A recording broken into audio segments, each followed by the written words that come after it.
बिस्मिल्लाहिर्रहमानिर्रहीम अस्सलाम वालेकुम very good morning all of U. Hamida Rashid अवां जी खिदमत में हाज़िर आहे सुबुह जे सुरहाण में।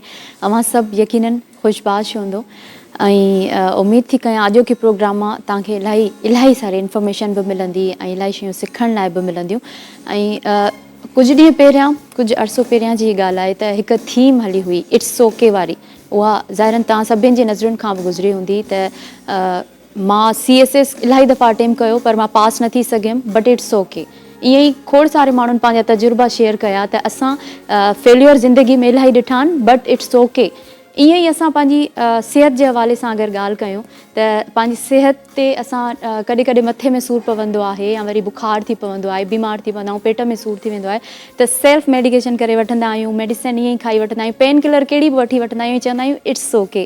त हुन इट्स ओके में हिन इट्स ओके में वॾो फ़र्क़ु आहे त बिल्कुलु पंहिंजी सिहत जे हवाले सां असांखे इलाही मुंहिंजे ख़्याल सां सोचणु घुरिजे। ईअं न त असां छॾे ॾींदा आहियूं ऐं पोइ कंहिं वॾे नुक़सान में पवंदा आहियूं, पोइ वरी घोड़ाड़े पइजी वेंदी आहे। त इन्हनि शयुनि खां बचिणो आहे, पंहिंजो पाण खे सिहतमंद रखिणो आहे ऐं ख़ुशि रखिणो आहे। त ख़ुशी असांजे पंहिंजे अंदरि में हूंदी आहे, उहो कीअं इहो वरी तव्हां या मां वधीक नथा सम्झी सघूं या सम्झाए सघूं। मां सम्झां थी त हिकु अहिड़ी पर्सनैलिटी जिन असांखे कुझु अर्सो पहिरियां असांखे जॉइन कयो, वरी असां उन्हनि खे तकलीफ़ ॾिनी आहे त जीअं असांखे अचनि ऐं असांखे जॉइन कनि, उन्हनि मां असां अॼु बि इलाही कुझु सिखी सघूं। सो वेलकम कंदमि, तमामु बहितरीनु पर्सनैलिटी आहिनि, जनरल फिज़िशियन आहिनि ऐं खोड़ शयूं उन्हनि खां सिखण लाइ अॼु बि मिलंदियूं। तमामु बहितरीनु पर्सनैलिटी आहिनि ऐं उन्हनि सां मिली करे रिलैक्स थी वेंदो आहे न माण्हू। त अॼु बि तव्हां यकीनन तमामु घणा रिलैक्स ऐं ख़ुशि थी वेंदो। सो वेलकम कयूं था, भलीकार कयूं था प्रोफेसर डॉक्टर बदर अब्बासी साहब खे। अस्सलाम वालेकुम सर, भलीकार लख थोरा तव्हां अॼु आयो। ऐं ख़ासि तौर ते लास्ट टाइम त मां तव्हांजी इन हवाले सां तारीफ़ न कई हुई, अॼु त ज़रूरु कंदमि। फिटनेस जेका आहे न उनजो राज़ त ज़रूरु अॼु तव्हां ॿुधाइजो। माशाअल्लाह, अल्लाह साईं तव्हांखे हमेशह ईअं ई सिहतयाब रखे, तंदुरुस्त रखे। महिरबानी। जी, असल में फिटनेस जेका आहे उहा ॿिनि क़िस्म जी हूंदी आहे। हिकिड़ी आहे जिस्म जी फिटनेस ऐं ॿियो आहे माइंड जी फिटनेस। सही। असांजा ॿ हिसा आहिनि, हिकिड़ो माइंड ऐं बॉडी। हिकिड़ा माण्हू पंहिंजी बॉडी खे फिट रखंदा आहिनि, वॉक कंदा आहिनि, योगा कंदा आहिनि, जिम वेंदा आहिनि, स्विमिंग कंदा आहिनि, डांसिंग कंदा आहिनि, स्पोर्ट्स खेॾंदा आहिनि ऐं इहो इम्पॉर्टेंट आहे। उहो इन लाइ त जीअं असां सिहतमंद रहूं, जेतिरी बि ज़िंदगी आहे असांखे का बीमारी बड़ीअ खां बचा रहूं ऐं हेल्दी रहूं, सिहतमंद रहूं। ॿियो आहे माइंड जी फिटनेस, उहा बि हिन सां गॾोगॾु ज़रूरी आहे। माइंड में जेके नेगेटिव्स अचनि थियूं, जेके ॾुख सूर, जेके कावड़ियूं, ख़ौफ़, ॻणतियूं, ॻाटा, परेशानियूं, इहे बि इंसान खे जेको आहे सो अनफिट रखनि थियूं, इहे बि इंसान खे बीमार करे छॾनि। ऐं असां त इहो बि चवंदा आहियूं, एसि ताईं बि चवंदा आहियूं त असां वटि जेके बॉडी जे बीमारियुनि सां, असां जिस्म जी बीमारियुनि सां असां वटि माण्हू ईंदा आहिनि, उन्हनि में 90% इवन मां त चवंदो आहियां त मोर देन 90% पोयां माण्हू जो माइंड आहे। माइंड जा जेके स्ट्रेसिस आहिनि, टेंशन आहिनि, परेशानियूं आहिनि, ॻणतियूं आहिनि, फियर आहिनि, माना ख़ौफ़ आहिनि, उहे उनजो सबबु बणिजनि थियूं। जेकॾहिं अॼु खां 50-60 साल पोइ ते वञूं त असां ॾिसंदासीं त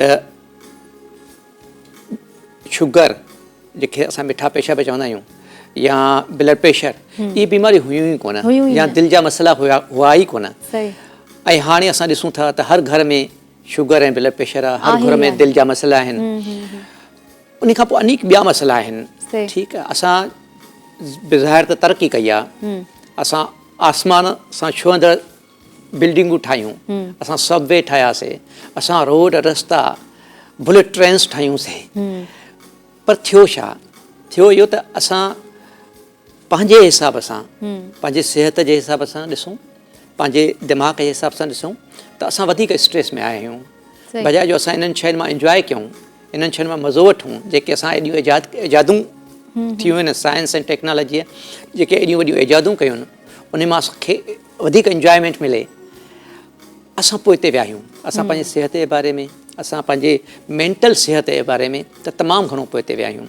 मां तव्हांखे हीअं ॾिसां त मैदे जे तकलीफ़ सां माण्हू अचे थो, ठीकु आहे, थोरो जेकॾहिं असां हिस्ट्री वठंदा आहियूं त मैदे में त तकलीफ़ आहे, डॉक्टर साहिबु दवा खावां थी या खावां थो, मैदो ठीकु रहे थो, दवा छॾियां थी, वरी ॻाल्हि साॻी थी थिए। ऐं इहो मूंखे सालनि खां मसइलो आहे डॉक्टर साहिबु, ठीकु आहे। अॼु मां तव्हांजो नालो ॿुधी मां तव्हां वटि आई आहियां। पोइ थोरो जॾहिं मां उन्हनि खे थोरो खोलींदो आहियां त उनजे पोयां स्ट्रेस हूंदो आहे। सही। स्ट्रेस छाजो, ॿिया त खोड़ सातरा स्ट्रेस, पर इहो बि स्ट्रेस त हे छा आहे, हिन में छा निकिरंदो, हे त न आहे, अल्सर त नथी पियो आहे, का वॾी बीमारी त न आहे, फलाणे कीअं थियो हो, पोइ फलाणे खे रत जूं उल्टियूं आयूं, पोइ फलाणो मरी वियो, पोइ बेसिकली जेको सूर आहे न, फिज़िकल दर्द जेको आहे, पेन जेको आहे फिज़िकली, उहो हर इंसान खे जेको हिन धरतीअ ते आयो आहे ईंदो उनखे कॾहिं न कॾहिं पवंदो, मथे में सूर कॾहिं न कॾहिं पवंदो, किथे जिस्म जे कंहिं न कंहिं हिसे में किथे न किथे दर्द थींदो। हाणे उहो अटल आहे, उहो अटल आहे, उहा रियलिटी आहे, उहो थींदो हर इंसान खे, केर बि इंसान हुजे, भले सॼो पाकिस्तान सॼी दुनिया उनजी हुजे, पोइ बि उनखे थींदो। पर उन ते जेको असांजो दिमाग़ु हले थो, जेको असां उन पेन खे, उन दर्द खे सफरिंग में कन्वर्ट कयूं था, दैट इज़ चॉइस। ऐं असांजी चॉइस उहा रहे थी, असां उन ते एॾो सोचूं था, एॾो हाणा कयूं था, जो उहो दर्द त पंहिंजी जॻह ते, पर उहा सफरिंग में कन्वर्ट थियो वञे, ऐं पोइ मसइला मल्टीप्लाई थियो वञे।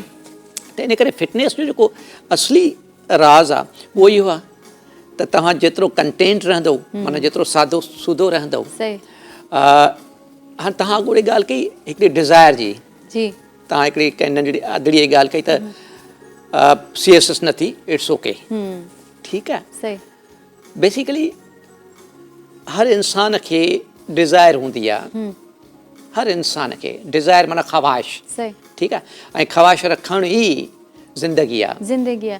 ठीकु आहे डॉक्टर साहब, मां चाहींदमि हिन ते डिटेल में ॻाल्हायो, पर पहिरियां इजाज़त ॾियो, कॉल वठी वठूं, ॾिसूं था केरु आहे असां सां गॾु। अस्सलाम वालेकुम जी। वालेकुम सलाम, छा हाल आहे बाबा? बिल्कुलु ठीकु ठाक। केरु साईं, किथां खां था ॻाल्हाइनि? लाड़काणे खां मोहम्मद मुराद थो ॻाल्हायां। जी मोहम्मद साहब, छा चवणु चाहींदा? जी बदल साहब कहिड़े हंधि ऐं किथे वेंदा कराची में, ऐं कहिड़े टाइम ते असीं पेशेंट ॾेखारण ईंदासीं? ज़रूरु ज़रूरु, डॉक्टर साहब खां पुछी वठंदासीं, ऐं तव्हां प्रोग्राम ॾिसंदा रहो। थैंक यू सो मच, तव्हां कॉल कई। डॉक्टर साहब, हे त मुंहिंजी पब्लिसिटी थी थिए।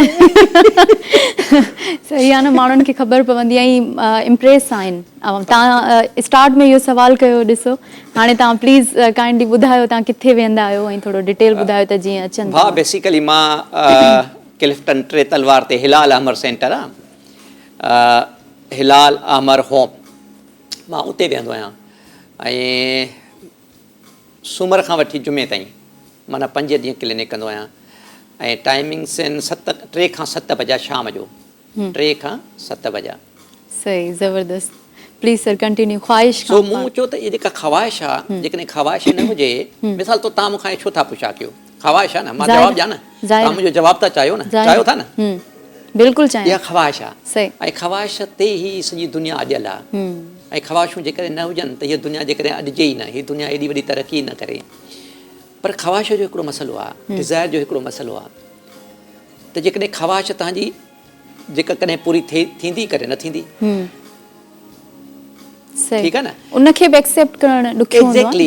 एग्ज़ैक्टली इहो ई आहे त जेकॾहिं ख़्वाहिश तव्हांजी पूरी न थी, मिसाल तौरु मूंखे गाॾी खपे, ठीकु आहे, मूंखे नंढी गाॾी आहे, मिसाल तौरु वॾी गाॾी खपे, या मां अमेरिका वञा, मां वीज़ा लॻाइण थो वञा, या मूंखे मुंहिंजो पुटु हीअं मूंसां ॻाल्हाए, मुंहिंजी ख़्वाहिश आहे, मुंहिंजी धीउ हीअं थी वञे, मुंहिंजी ख़्वाहिश आहे, सुठी जॻह ते शादी थी वञे, ख़्वाहिश आहे, मुंहिंजो पुटु ग्रेड खणे, ख़्वाहिश आहे। हाणे इहा ख़्वाहिश रखणु, या मुंहिंजो प्रोमोशन ते ख़्वाहिश आहे, इहो ख़्वाहिश रखणु ख़राबु न आहे, इहा ई ज़िंदगी आहे। पर उहा it may go on either side, पूरी थी बि सघे थी, पूरी न बि थी सघे थी, एग्ज़ैक्टली, ठीकु आहे। हाणे जेकॾहिं पूरी थिए त इट्स ओके, पर पूरी न थिए, ऐं उन में जेकॾहिं तव्हां सेट था थियो, माना तव्हांखे माना जेको आहे सो ॾुख थो थिए, तव्हांखे परेशानी थी थिए, तव्हांखे मिज़री थी थिए, तव्हांखे सेटबैक थो थिए, त माना उहा ख़्वाहिश न हुई रुॻो, उन ख़्वाहिश खां मथे हुई, उन खे असां क्रेविंग चवंदा आहियूं, उहा क्रेविंग, लालच, ठीकु आहे, उन खां बचणु खपे। त बेसिकली जेतिरो कंटेंट रहंदो माण्हू, जेतिरो सादो रहंदो, ओतिरो ई हू ख़ुशि रहंदो, जेतिरो पाण खे फैलाईंदो, ठीकु आहे, इट्स ओके, मां नथो चवां त जेको आहे सो माण्हू पराडो ते न घुमनि, मां नथो चवां त माण्हू सॼी दुनिया उन्हनि जी थी वञे, ठीकु आहे, पर उन मां जेको इंजॉयमेंट आहे माण्हू उहो करे नथो।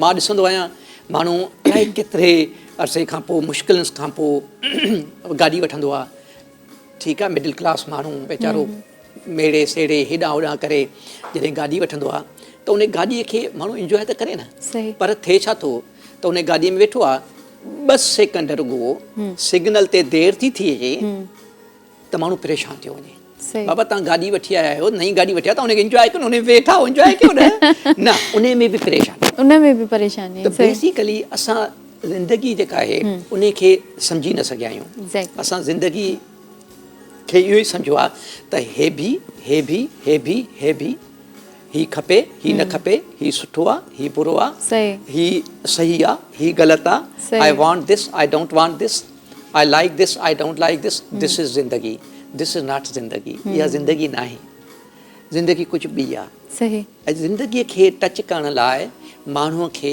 पाण खे थोरो कंटेंट रहणो पवंदो ऐं माण्हूअ खे कॉन्शियस रहणो पवंदो कॉन्शियस जो मतिलबु आहे त जेको कुझु मां कयां थो जेको कुझु मुंहिंजे अंदरि हले थो मुंहिंजे दिमाग़ में जेको कुझु हले थो जेके ख़्याल जेके फीलिंग्स जेके इमोशन्स मुंहिंजे अंदरि डेवलप थियनि था मुंहिंजे दिमाग़ में या जेको मां भॼां थो कयां ही बि इनखे थोरो स्टॉप ॾेई कॉन्शियसली सोचे त सही कि आख़िर मां भॼां छो थो रिवर्स हलूं था नंढी साई जी तरफ़ ऐं साई खां पोइ वरी अव्हां जी ख़िदमत में हाज़िर थींदा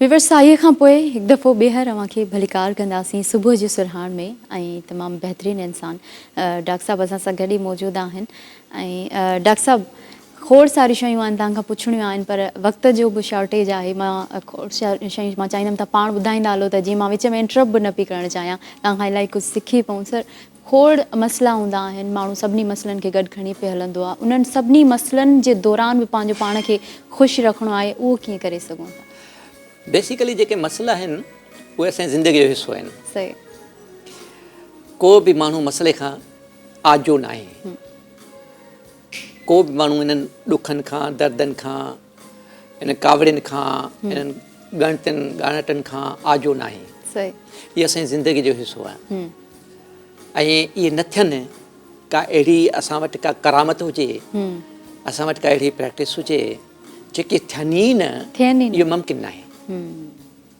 मतलब इहो त असांखे सोचे रखी छॾिणो मसइला त थींदा 100% थींदा ठीकु आहे इहो मसइलो मिसाल तौरु मुंहिंजी एजिंग थी थिए मां 10 साल में ॾिसां थो पाण खे मां हाणे ॾिसां थो त मां त कुराड़ो थी वियो आहियां ॾुख मुंहिंजे घर में का मसइलो थो थिए टेंशन थो थिए एंगर थी थिए माना कावड़ थी थिए ॻणिती थी थिए मुंहिंजो पुटु नथो पढ़े ॻणिती थी थिए छा थींदो हीअं त न थींदो हो त न थींदो पंहिंजो प्यारो मरियो वञे ठीकु आहे उन डेथ थियो वञे ॻणिती थिए थी त ॾुख सफरिंग पेन ज़िंदगीअ जो हिसो आहिनि ठीकु आहे बाक़ी नंढियूं नंढियूं शयूं त खोड़ सत पर मां वॾियूं शयूं जेके अटल आहिनि ठीकु आहे मौत अटल आहे न बिल्कुलु इन खां वधीक छा आहे इहे सभु शयूं असांजी ज़िंदगीअ जो हिसो आहिनि जेकॾहिं को सम्झे थो त इहे न थियनि का अहिड़ी प्रैक्टिस का अहिड़ो जेका सो शयूं असां कयूं न इहे थींदियूं पर असां इहो सिखी सघूं था त इहे जेके ॻणितियूं ॻाराटा या जेके बि शयूं थियनि थियूं उनखे डील कीअं कयूं हिकिड़ो असां लफ़्ज़ इस्तेमालु कंदा आहियूं रेज़िलेंस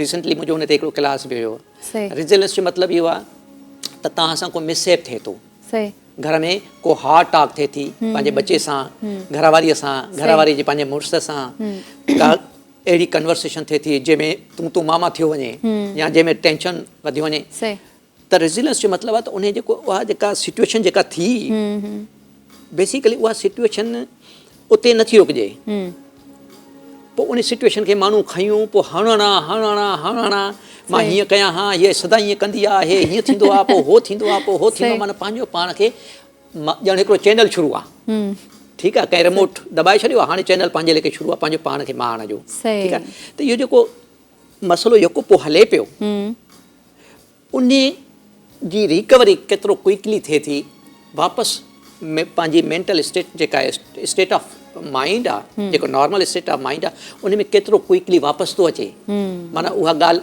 ख़तमु थी वञे उनखे रेज़िलेंस चइबो आहे त बेसिकली इहो रेज़िलेंस इम्पॉर्टेंट आहे मसइला थींदा घर में ॿ भाती आहिनि उहे ॿई भाती डिफरेंट आहिनि डिफरेंट आहिनि जीअं असांजूं शिकिलियूं डिफरेंट आहिनि असां शिकिलियूं हिक ॿिए जी बदिलाए नथा सघूं सही। ईअं असां हिक ॿिए जा ख़्याल नथा बदिलाए सघूं ज़ाहिर इहो आहे, मुमकिन अलॻि ई न आहे। सोच जा मालिक आहियूं। ठीकु आहे सही। त इहो ऐं इहा ख़ूबसूरती आहे कुदरत वारे जी नेचर जी क्रिएटर जी हिकिड़ी ख़ूबसूरती आहे त ॿ मुख़्तलिफ़ शयूं हिकु जॻह ते हुजनि सही। ठीकु आहे जेकॾहिं उहे ॿई हिकु जहिड़ा थी वञनि त ज़िंदगी फीकी फीकी थी वञे ज़ाहिर आहे। ठीकु आहे सही। पर असांजो प्रॉब्लम छा आहे त असां चाहियूं था त जेको अॻिलो आहे उहो मुंहिंजे दिमाग़ ते हले ऐं अॻिलो चए थो त न हीउ मुंहिंजे दिमाग़ ते हले सही।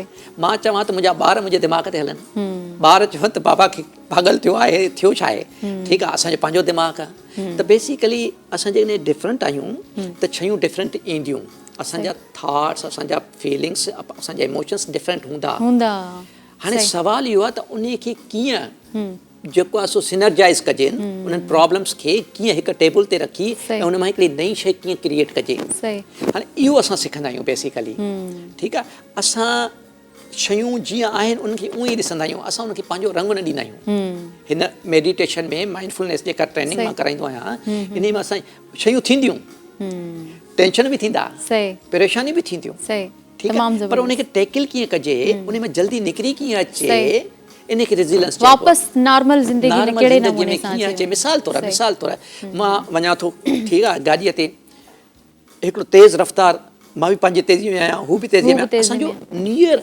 एक्सीडेंट थियण वारो आहे माना शदीद फेटल एक्सीडेंट थियण वारो आहे ठीकु आहे उहो न थियो पर हाणे हुनजे अंदरि बि हिकिड़ो ख़ौफ़ मुंहिंजे अंदरि बि ख़ौफ़ ठीकु आहे सोचींदुसि कहिड़ो ड्राइवर हुयो ड्राइविंग नथी करणु अचे माण्हुनि में अफ़ाल कोन्हे माण्हुनि में सिविक सेंस कोन्हे माण्हू हीअं हणणा उहो ख़ौफ़ अंदरि वे बेसिकली असां मेडिटेशन में इहो सिखंदा आहियूं त हा इहो थियो आहे डिफिकल्ट कॉन्वर्सेशन पंहिंजे घरवारी सां या घरवारी पंहिंजी ज़ाल मुड़ुस सां या थी आहे ॿार सां मुंहिंजे ॿार मूंखे मूं ते जवाबु ॾिनो आहे इहो थियो आहे इट्स ओके इन में वापसि कीअं अचे वरी पंहिंजे नॉर्मल स्टेट ऑफ माइंड न त अदरवाइज़ उहो वेठा अॼुकल्ह जा ॿार हे जेका असां वॾो कयोसीं हुन असां हेॾो हिननि लाइ सभु कुझु कयोसीं ठीकु आहे हिनखे गाॾियूं वठी ॾिनोसीं हेॾो कंफर्ट रखियोसीं असां हीअं पढ़ियासीं असां ॾुख में हुयासीं असां सुरनि में हुयासीं हिननि त जेका सोन जो चमचो वठी वात में जेका पैदा थिया आहिनि हणणा पोइ असां बेसिकली पंहिंजी ज़िंदगी पंहिंजी सिहत खे दाव ते लॻाईंदा आहियूं ऐं इहो ई कारण आहे असांजे सिहतमंद न हुजण जो ॿियो को कारण कोन्हे तमामु ज़बरदस्त मोर देन 90% असांजूं बीमारियूं मोर देन 90% खां मथे जेके असांजूं बीमारियूं असांखे लॻनि थियूं उहे लॻनि ई इन करे थियूं त जेको इहो असांजो दिमाग़ु असांखे कंहिं कम जो नथो छॾे ऐं कोई बि न चाहींदो ईअं अच्छा मज़े जी ॻाल्हि थो ॿुधायां त कोई बि इंसानु तव्हां कॾहिं चाहींदव त मां सुबुह जो उथंदसि पोइ 10 बजे थोरी कावड़ कंदसि कंहिं ते 12 बजे थोरी एंग्ज़ाइटी वठंदसि शाम जो 6 बजे थोरी डिप्रेशन थींदसि कोई बि न पर पोइ बि थियो वञे मां तव्हां रीसेंट थो ॿुधायां इवन मां मेडिटेशन माइंडफुलनेस मां कल्ह मां पंहिंजी मिसिस ते शाउट कयो अच्छा ठीकु आहे सीरियसली हा सही हाणे शाउट त कयो ठीकु आहे हाणे उहा मुंहिंजी नंढी हूंदी आदत आहे मां प्रैक्टिसूं कयूं ॿियो टियों हुयो त ख़ुदि हूअ परेशान थी वई हिनखे छा थियो बेसिकली इहे असांजे अंदरि सबकॉन्शियस माइंड में शयूं पयूं हूंदियूं उनखे रुगो ट्रिगर खपे उनखे रुगो जेको आहे सो बटण खे ऑन हाणे उहे थियो वञनि असां मेडिटेशन में इहो सिखंदा आहियूं त उहे शयूं जेके असांजे सबकॉन्शियस माइंड में पयूं आहिनि जेके इमोशनल पेन्स पिया आहिनि पोइ जेके वक़्तु नंढे हूंदे खां वठी पिया आहिनि न मिसाल मूंखे बाबा का मार कढी बाबे को दड़को ॾिनो या घर में का अहिड़ी ख़ौफ़ वारी शइ थी घर में अहिड़ी इलाही सारियूं शयूं थियनि थियूं न ऐं असां ॿारहाड़ीअ जा माण्हू असां गुरबत ऐं गुरबत त हर बीमारी जी जड़ आहे न हर बीमारी जी जड़ आहे उन गुरबत में जेके तव्हां गुज़ारियो था त ॿार जी जीअं पालना थिए थी उन में जेके नंढियूं नंढियूं शयूं थियनि थियूं उहे सॼियूं असांजे अंदरि वेहिजो वञनि उहे निकिरनि कोन थियूं पोइ जीअं जीअं असां वॾा थींदा था वञूं त शयूं एड थींदियूं थी वञनि उन में उहो स्टोर रूम फुल थींदो थो वञे पोइ उनखे ट्रिगर खपे ऐं पोइ असां भड़कियो वञूं ठीकु आहे त बेसिकली असां जेको मेडिटेशन में इहो सिखंदा आहियूं त उहो जेको अंदरि कारखानो माना इहो जेको स्टोर रूम आहे उनखे ख़ाली कयूं ठीकु आहे रिज़िलेंस पैदा कयूं त असां सां मिसहेप थींदा असां सां ॻणती बि थींदी असांजो टेंशन बि थींदो पर वापसि कीअं स्टेट वापसि कीअं अचूं उन मां जान खे छॾायूं उहा सिखंदा आहियूं, माना रिज़िलेंस सिखंदा आहियूं। टियों असां इहो सिखंदा आहियूं त जेका डिज़ायर ख़राबु शइ न आहे, सही पर जेका तव्हांजी डिज़ायर पूरी नथी थिए, ख़्वाहिश पूरी नथी थिए, उहो बि इट्स ओके, It's ठीकु आहे, okay. तव्हांखे को ॾुख को तकलीफ़ न थिए, शयूं जीअं आहिनि उनखे उअं ई ॾिसणु। असां त हज़ार ख़्वाहिशूं न, मिसाल मुंहिंजो पुटु देरि सां तो अचे, राति जो देरि सां थो अचे, मुंहिंजी ख़्वाहिश साजुर अचे, ठीकु आहे। मुंहिंजो पुटु राति जो देरि ताईं जेको आहे सो इहो पंहिंजो व्हाट्सअप ते मोबाइल, वेठो आहे, सही। माना सोशल मीडिया ते वेठो आहे, मां चवां थो न वेह, मां चवां थो मुंहिंजे पुट जा रिज़ल्ट सुठा अचनि, सही मां चवां त लम्हे लम्हे ख़्वाहिशूं, लम्हे लम्हे ख़्वाहिशूं, बिल्कुलु, मां चवां थो मुंहिंजो ख़्वाहिशूं ड्राइवर ख़तमु टाइम न ते अचे, सही। मां चवां थो मुंहिंजो ड्राइवर जेको आहे सिग्नल न तोड़े, मां चाहियां थो इन नंढियूं नंढियूं ख़्वाहिशूं, इन्हनि ख़्वाहिशुनि जे करे ज़िंदगी आहे, पर इन ते तव्हां इरिटेट थियो वञो, न पूरी थिए त इन ते तव्हां एंगर कयो, नथी पूरी थिए मतिलबु त सर सच खे क़बूल करणो आहे, जेको फैक्ट आहे उनखे क़बूल करणो आहे। एग्ज़ैक्टली सही। एग्ज़ैक्टली इन खे असां चवंदा आहियूं त seeing the things as they truly are, जीअं शयूं आहिनि उन्हनि खे उअं ई उनखे accept। उअं ई ॾिसणु सही। ऐं उनखे एक्सेप्ट करणु। यू आर वेरी राइट कि इहो एक्सेप्टेंस वारो जेको एक्सेप्ट न कंदासीं शयूं, मिसाल तौरु नंढी मथां एक्सेप्टेंस केॾी वॾी इंपॉर्टेंट शइ आहे। मां तव्हांखे नंढी थो ॿुधायां त मिसाल तौरु मां इहो मूंखे इहा ख़बर थी पए मुंहिंजे पुट में का ग़लति आदत आहे, किथां ख़बर थी पवे, ठीकु आहे, मूंखे को ॿुधाए थो या किथां, हाणे थींदो छा, मुंहिंजे अंदरि ख़ौफ़ शुरू थींदा, हिकिड़े आम माण्हू जे अंदरि में ख़ौफ़ शुरू थींदा, छा थींदो, पोइ हीअं त न थींदो, पोइ हूअं त न थींदो, पोइ अॻिते हीअ कीअं गुज़ारींदो, पोइ सुठो कॉलेज मिलंदुसि न मिलंदुसि, पोइ शादी कंदो, पोइ हीअं कंदो। हाणे मुंहिंजो पुटु जॾहिं अचे थो, मुंहिंजे अंदरि हिकिड़ा ख़ौफ़ वेठल आहिनि, इमोशनली मां चार्जड आहियां, हाणे ॿुधाए मुंहिंजा हुन सां छा रवैया हूंदा, जहिड़ो शुरू, ज़ाहिर आहे जहिड़ो, ठीकु आहे, जहिड़ो, हा। अच्छा, पर असां इहो सिखंदा आहियूं हिन मेडिटेशन में, हिन ट्रेनिंग में, माइंड जी ट्रेनिंग में, त पहिरियों शयूं असां एक्सेप्ट कंदा आहियूं त हा इहो आहे, इट्स ओके। जीअं ई तव्हां एक्सेप्ट कंदो कंहिं शइ खे, त तव्हांजी जेका एनर्जी आहे, उहा जेका कावड़ वारी एनर्जी आहे, गुस्से वारी एनर्जी आहे, ॻणती ऐं टेंशन वारी एनर्जी आहे, उहा चेंज थी वञे, चेंज थी वञे, ऐं जॾहिं हू अचे थो साम्हूं त तव्हांजा रवैया 100% चेंज थी वेंदा, एग्ज़ैक्टली। त पहिरीं जेका शइ आहे त असां मेडिटेशन में टे शयूं सिखंदा आहियूं। पहिरीं त जिते आहियूं उते हुजूं, सही, तमामु द ज़बरदस्त, present moment is the only moment, सही, now is the only life. असां सभु हिते वेठा आहियूं, जेके बि ॻाल्हियूं कयूं था या जेके असांखे ॾिसनि था, मां उन्हनि खां पुछा थो कयां त हिन वक़्तु हिन मूमेंट खां सवा का ज़िंदगी जी मूमेंट आहे छा तव्हांजे लाइ?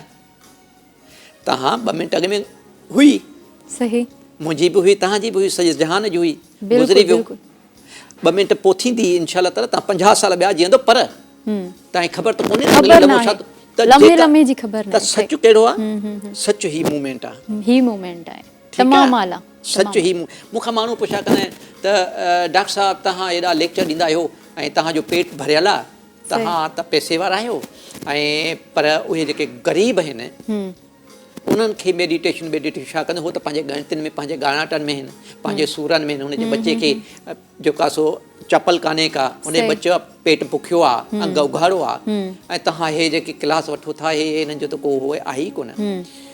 त मां चवंदो आहियां त बिल्कुलु बिल्कुलु गुरबत जेका आहे उहो फन न आहे, गुरबत हर बीमारी जी जड़ आहे, हर ज़हनी बीमारी जी जड़ आहे।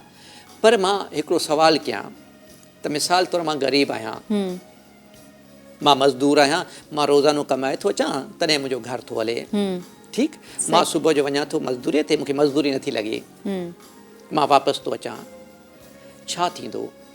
थींदो इहो न त मां टेंशन में ईंदुसि, ऐं जॾहिं मां टेंशन में ईंदुसि घर, जॾहिं मां मुंहिंजी जेका एनर्जी आहे उहा आहे ई ॻणतीअ वारी, ख़ौफ़ वारी, त मुंहिंजे पुटनि जो अॼु मानी कीअं मिलंदी, रध पचा थींदो न थींदो, ठीकु आहे, हाणे उन ख़ौफ़ में आहियां, उन टेंशन में आहियां, उन ॻणतीअ में आहियां, उन परेशानीअ में आहियां, ठीकु, हाणे उन में जेको कुझु मां हलंदुसि उहो छा हूंदो, उहो ई हूंदो त मां घर वारनि खे पिया गारियूं ॾींदुसि, दड़का ॾींदुसि, थोरो को ॻाल्हाईंदो त चिड़चिड़ो थी वेंदुसि, माना शयूं अञा वधीक ख़राबु थींदियूं। ऐं उहो जंहिं पुट सां मां ॻाल्हाईंदुसि, जंहिंखे मां दड़का ॾींदुसि, उहो छा कंदो, उहो मूंखां परे भॼंदो, पोइ उहो वञी किथे ॿिए हंधि शेल्टर वठंदो, पोइ को हीरोनी थींदो, को नशाई थींदो, को जुआरी थींदो, को नंढियूं मठियूं चोरियूं कंदो। हा, त बेसिकली पहिरीं ॻाल्हि इहा आहे त जेकॾहिं मां इहा शइ एक्सेप्ट कयां त मुंहिंजी ॾिहाड़ी न लॻी आहे त मुंहिंजी जेको परेशानी वारी एनर्जी उहा चेंज थी वेंदी हिकिड़ी पॉज़िटिव सोच ॾांहुं त हाणे भला इन जो हल छा आहे, चलो ठीकु आहे न थियो आहे त भला अॻिते छा थींदो, ठीकु आहे, भला इन खे मसइले खे हल कीअं कजे। त असां इहो ई सेखारींदा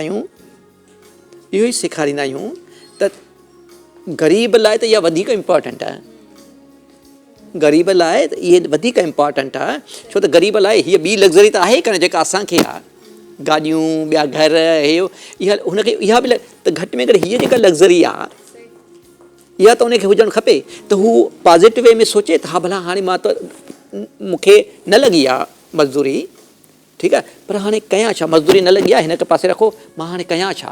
जेकॾहिं पॉज़िटिव सोच हूंदी त हुनजा इलाही सतरा मसइला हल थी वञनि, पर घर में जेकॾहिं अचे सभिनी खे छिंबींदो, सभिनी ते कावड़ कंदो त हू ख़ुदि बेज़ार थींदा हिन मां ऐं सॼे घर जो माहौल कीअं थींदो, ठीकु आहे। त बेसिकली असां इहो चवंदा आहियूं त ग़रीबनि जे लाइ त इहो वधीक इम्पॉर्टेंट आहे।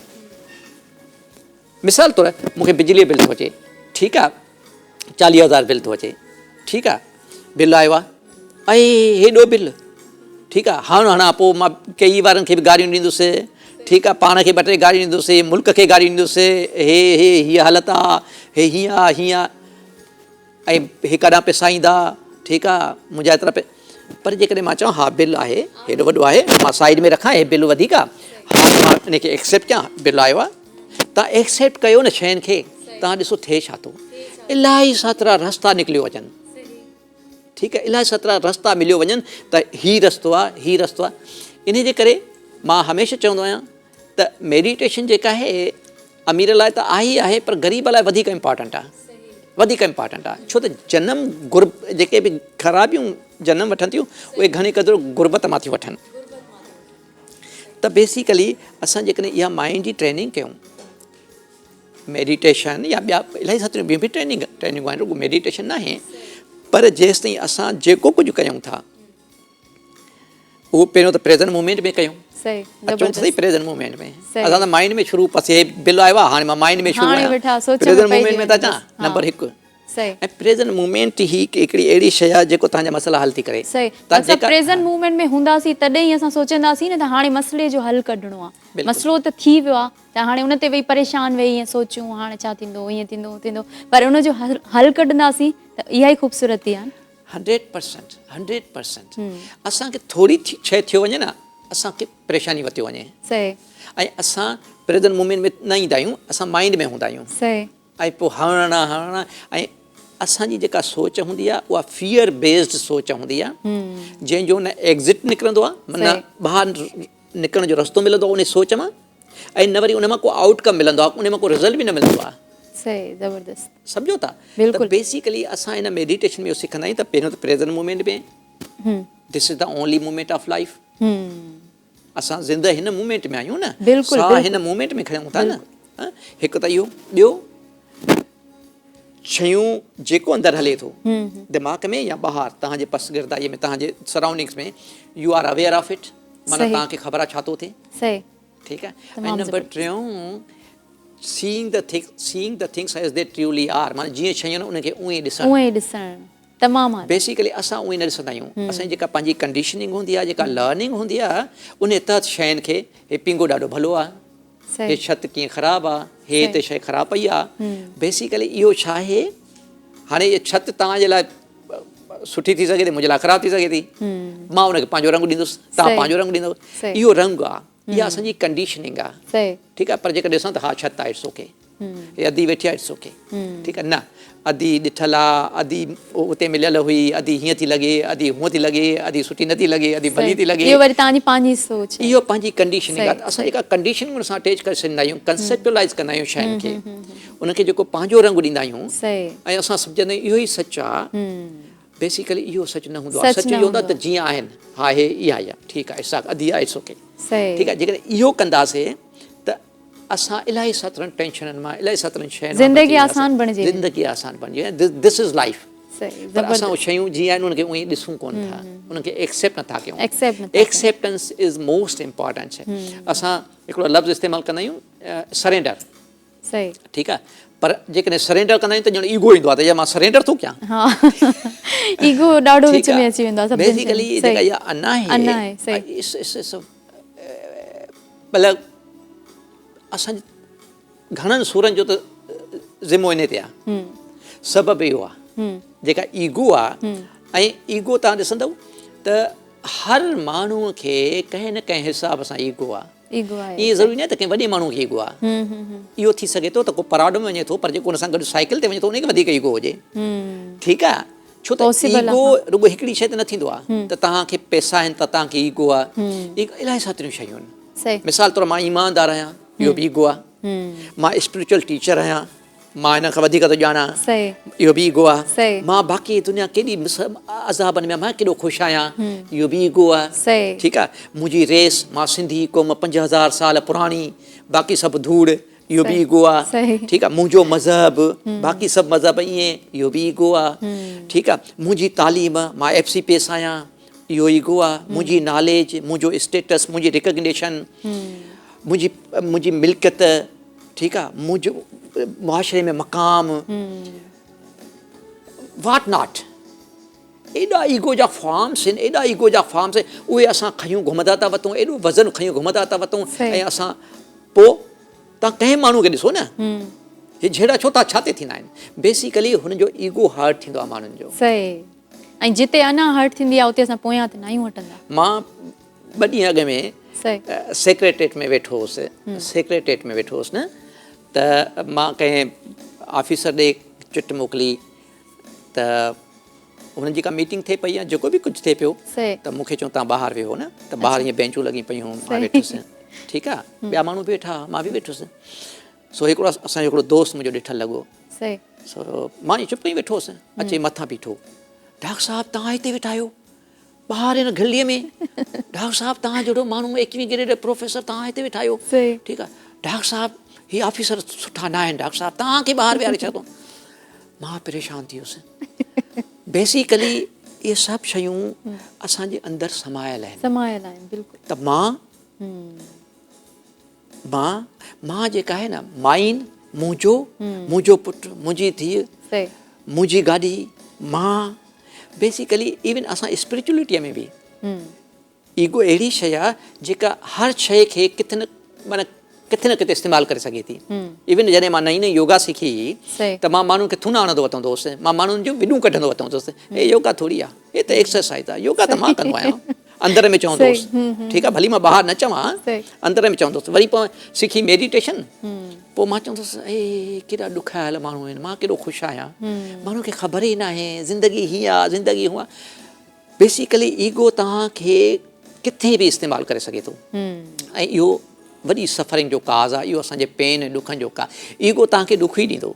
सही मिसाल तौरु मां ॿाहिरां अचां त मूंसां हीअं हथ थो मिलाए कोई, ठीकु आहे, सही हाणे हुन त हथु मिलायो, हुनखे त परवाह न आहे, पर मूंखे छा थींदो, ईगो हर्ट थींदी, ही छा हुयो। एग्ज़ैक्टली। ऐं ईअं असां हर लम्हे पंहिंजो पाण खे हर्ट पिया कयूं, ऐं पंहिंजी ज़िंदगीअ खे अजीरण बणायूं था, पंहिंजी ज़िंदगीअ खे जेका ठीकु आहे केतिरी बि ज़िंदगी आहे उनखे एॾो जेको आहे सो ॾुखियो बणाए छॾियो आहे, जंहिंजे करे असांखे फिज़िकल एॾियूं बीमारियूं अची वियूं आहिनि, इन टेंशननि जे करे, इन ईगो जे करे एॾियूं बीमारियूं अची वियूं आहिनि जो 50 सालनि खां पोइ त मां माण्हुनि खे ॾिसंदो आहियां त हथ मथे बीठा हूंदा आहिनि। बाबा छो?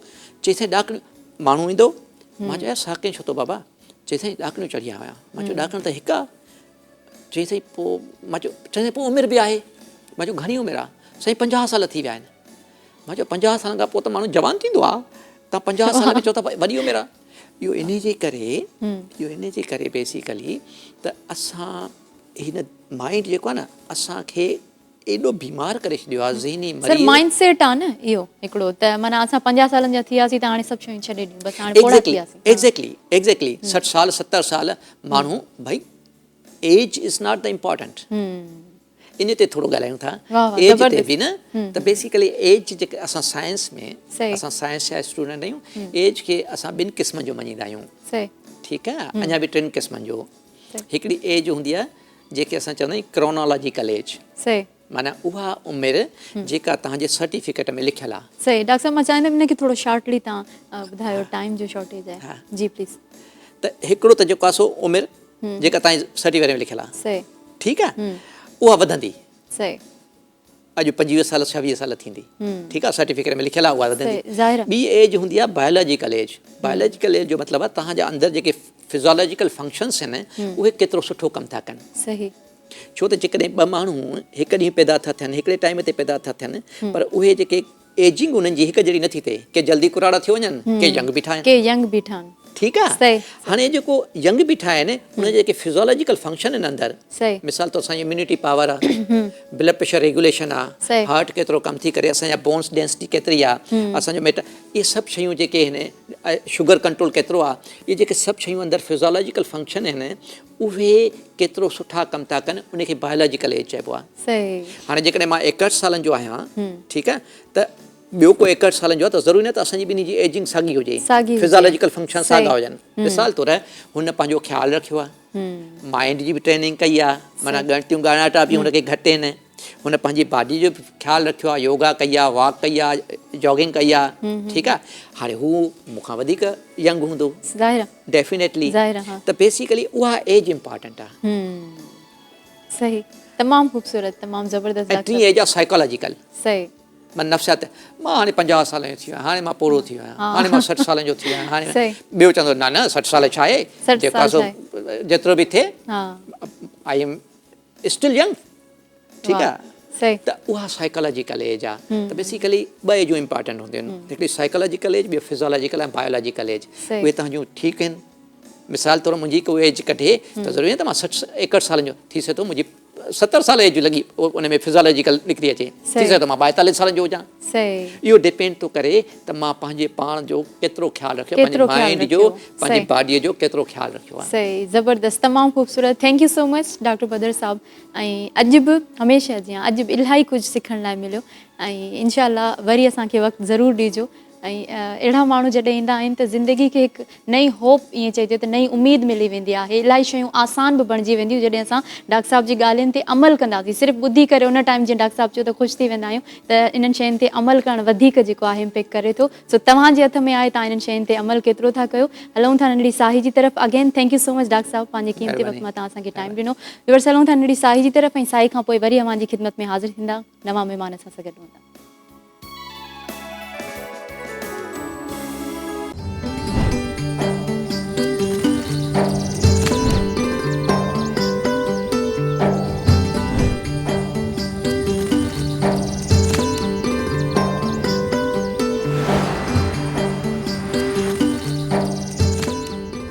व्यूअर्स, साईअ खां पोइ हिकु दफ़ो ॿीहर अव्हांजी ख़िदमत में हाज़िर आहियूं। Good morning. ऐं सुबुह जी सुरहाण में हाणे जिन महिमाननि असांखे जॉइन कयो आहे उन्हनि खे मां छो घुरायो आहे, उनजी वजह बि तव्हांखे ॿुधाईंदी हलां। त थधि आहे ज़ाहिरा, थधि में वरी इंसानु पूरो ॾकंदो आहे, पर ॾंद जेके आहिनि उहे वरी गॾु गॾु उहे बि ॾकंदा आहिनि, ईअं पिया कंदा आहियूं। त इन मौसम खे बि इंजॉय कयो, पर गॾोगॾु ॾंदनि जी केयर कीअं कजे। ऐं इन थधि में वरी ब्रशिंग करण ते बि दिलि न चवंदी आहे, पर ज़ाहिरा करणी त आहे ब्रशिंग, ॾंदण करिणो बि आहे। त घणा सिस्टम हूंदा आहिनि, थधे पाणी में बि हथु न विझंदा आहियूं, ऐं थधे पाणी में ब्रश करणु त अज़ाब ई बणिजी वेंदो आहे। त ज़ाहिरनि ॾंदनि जी केयर थधि में कीअं कयूं, त डेंटिस्ट जेके हूंदा आहिनि उहे असांखे वधीक सुठे नमूने सां ॿुधाए सघंदा आहिनि। त हमेशह जीअं वक़्तनि ब वक़्तनि असांखे जॉइन कंदा रहंदा आहिनि, ऐं तमामु बहितरीनु पर्सनैलिटी आहिनि। डॉक्टर एहसन मुस्तफ़ा अॼु वरी असांखे जॉइन कयो आहे। डॉक्टर साहब अस्सलाम वालेकुम, भली कार। ऐं गॾोगॾु हिकु ॿी जेका आहे डॉक्टर, उहा बि डेंटिस्ट आहिनि पाण, डॉक्टर सादिया अफ़ज़ल असांखे जॉइन कयो आहे। उन्हनि खे बि वेलकम कयूं था। अस्सलाम वालेकुम, बहुत अच्छी लग रही हैं। और सर्दी का मौसम है तो लाजो भाई बस असां गॾु ही आए। लाजो भाई, आपका भी कोई सवाल हो तो आप पूछ सकते हैं, क्योंकि सर्दियों में मुझे भी अजाब लगता है ना ब्रशिंग करना, लेकिन करनी तो है ब्रशिंग। तो स्टार्ट वठंदमि एहसन खां ई। एहसन, थधि आहे ज़ाहिरा, तव्हांखे पाण खे बि कॾहिं कॾहिं फील थींदो हूंदो ही थधे पाणी सां, या वरी इवन गरम पाणी सां ॾंदण करण ते दिलि न चवंदी आहे, या वरी थधि में वधीक केसिस तव्हां वटि अहिड़ा बि ईंदा हूंदा त थधि में ॾंदनि में वधीक सूरु पवंदो आहे, त इहे शयूं कीअं मैनेज कजनि?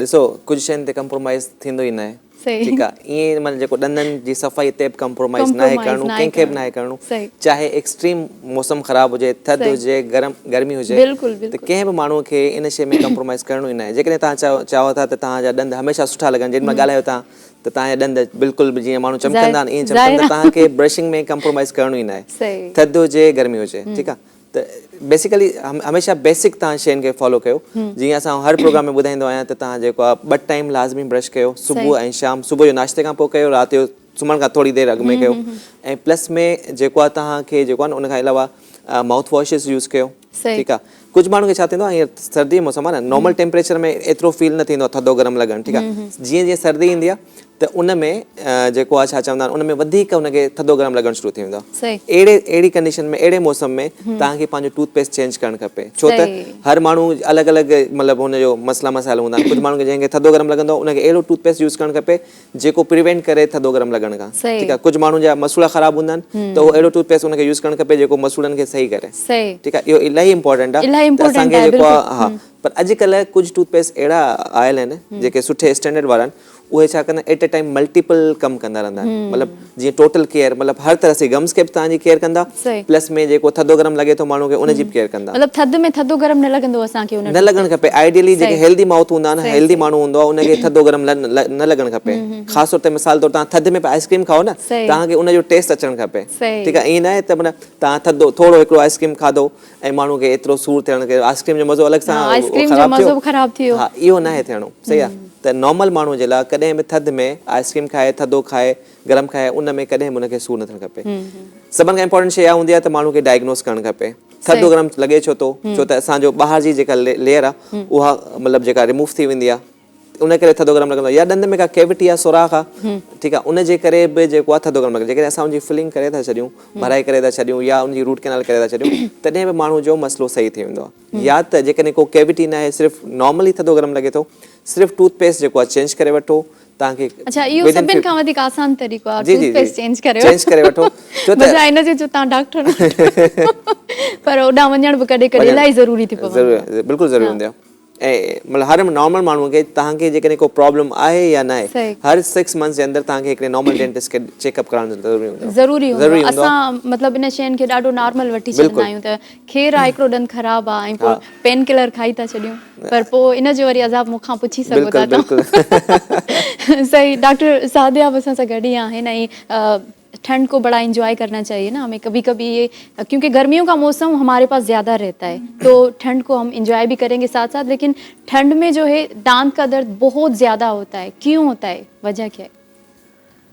देखिए इस तरह तो दर्द नहीं होता ठंड की वजह से बट देखिए मसला ये होता है कि अगर हमारे दांत में कोई कैविटी लगी हुई है तो दांत का जो टॉप स्ट्रक्चर है विच इज़ एनेमल दांत का जो पहला स्ट्रक्चर है जिसको एनेमल कहते हैं वो डैमेज हो चुका होता है और वो हमारी जो कैविटी है जो दांत में कीड़ा लगा हुआ है वो दूसरे स्ट्रक्चर में चला जाता है विच इज़ डेंटिन ठीक है तो उसमें बेसिकली वो सेंसिटिव एरिया होता है हमारा तो अगर हम ठंडा पानी पिएं या कुछ करें तो फिर हमें क्या आइसक्रीम खाएं तो ठंडा लगना शुरू हो जाता है और अगर बहुत ज़्यादा ठंडा लग रहा है या पेन भी हो रहा है तो मतलब वो कैविटी जो है वो नस के करीब जा चुकी है सही अगर वो नस के करीब जाती है तो फिर हम उसमें हम प्रोसीजर्स होते हैं विच इज़ रूट केनाल उसमें क्या होता है जो दांत में ठंडा गरम लगाने वाली नस होती है ठीक है उसको हम क्लीन करके उसको फिल कर देते हैं अगर दांत के सेकंड स्ट्रक्चर में कैविटी है तो हम उसको फिलिंग से भी सेव कर सकते हैं सही ठीक है तो 2 प्रोसीजर्स होते हैं फिलिंग है और एक है रूट कैनाल फिलिंग तब होगी जब नस पे नहीं पहुंचा हुआ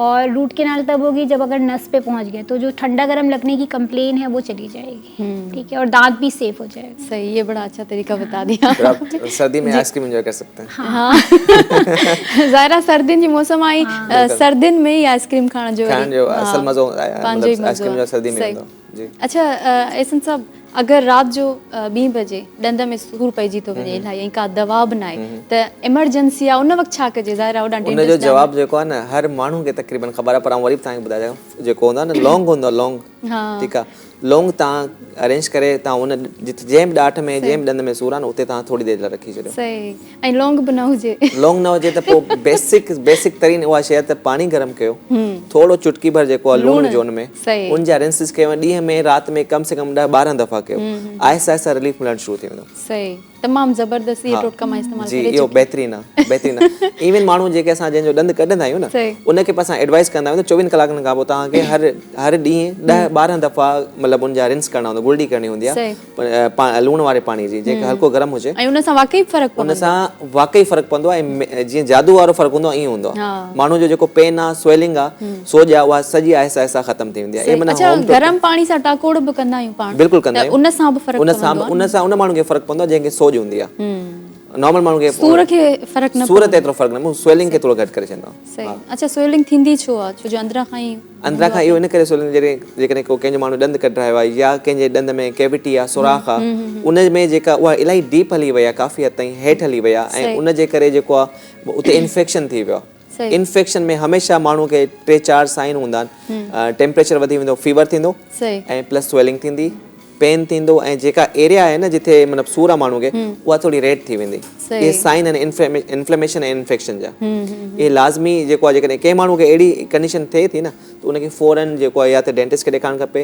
ऐं प्रॉपर एंटीबायोटिक्स ऐं प्रॉपर ट्रीटमेंट कराइणु शुरू खपे छो त स्वेलिंग हिकिड़ो दफ़ो फेस ते स्टार्ट थी वञे त पोइ तव्हां कंहिं कमकार जा नथा रहो न ॿाहिरि वञी सघो माण्हू तव्हांखे पुछंदा तव्हांखे छा थियो आहे त इहे इन्हनि सवालनि खां बचण खां बहितर आहे जेकॾहिं स्वेलिंग स्टार्ट थिए थी या को इवन हल्को बि सूर थिए थो न तव्हां प्रॉपर डेंटिस्ट खे ॾेखारियो त जीअं वक़्त सां ई तव्हांजो ट्रीटमेंट स्टार्ट थी वञे सही अच्छा हूअं त तव्हां ॿुधाए चुका आहियो त 6 महीननि में असांखे जेको आहे लाज़मी ॾिसणु घुरिजे शयुनि खे पर सूर बि रहे थो ऐं कम ते बि वञिणो आहे पेन किलर बि खाऊं पिया त हिकु आम माण्हू आहे रूटीन में शयूं रहंदी छा करे मेडिकेशन इज़ नेवर एडवाइस्ड तव्हां ईअं न आहे त तव्हां कंहिं वञी मेडिकल स्टोर ते वञो उनखे चओ त जेको आहे असांखे ॾंद में सूर थिए थो ॾाढ में सूर थिए थो तव्हां जेको आहे असांखे पेन किलर ॾेई छॾियो हू तव्हांखे टेम्परेरी त ॾेई छॾींदो को मसइलो न आहे छो त अॼुकल्ह पाकिस्तान जो सिस्टम आहे हिते को लॉ कोन्हे सही आहे तव्हांखे प्रॉपर उनजो डायग्नोस कराइणो आहे छो त तव्हांखे ॾंद बचाइणो आहे पेन किलर सां तव्हांजो पेन त रिलीफ थी वेंदो टेम्परेरी उहो न आहे त पेन रिलीफ न थींदो रिलीफ थी वेंदो पर तव्हांजो मेन प्रॉब्लम पंहिंजी जॻह ते रहंदो हाणे हिकिड़ो ॾंद में कैविटी लॻल आहे सुराख थियल आहे उनखे असां सेफ करे सघूं था उहा जेकॾहिं तव्हां पेन किलर वठंदा त आहिस्ता आहिस्ता वधीक डीप थींदी वेंदी